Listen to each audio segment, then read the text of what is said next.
At this point, I'm convinced all fitness studios are just a money grab, but especially yoga in particular. I noticed this with yoga specifically, but even like other fitness classes I've been to, but they are packed to the brim.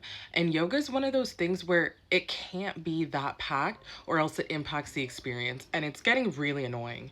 This is not just a New York City thing. I had the same problem when I lived in Boston, but the yoga classes are so packed. You can't even put your arms out to the side without bumping into somebody, or they'll be like, "Oh, windshield wiper your legs." You can't even do that because you have to literally stagger, or else you're going to hit the person next to you.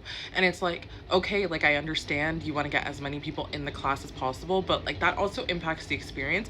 But I also put some of this on the instructors too, because if you know that the classes are so packed, you also don't need to be queuing things like straddle, where we can't even open our legs wide at all because there's so many people, or just anything to where we need to like what is that, like wild thing? Like, how do you expect me to do wild thing out of a down dog when the person next to me is breathing down my throat?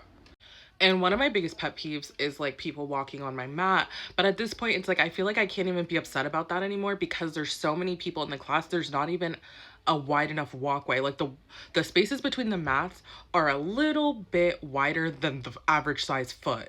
So it's like your foot can barely fit through. So you have no choice but to walk on people's mats. And it's like, why is that? Like, why can't we decrease the number of people in classes and maybe just offer more classes? Let me know in the comments if your yoga studio or fitness studio is having this problem and how they're getting around it, because it's honestly impacting my workout at this point.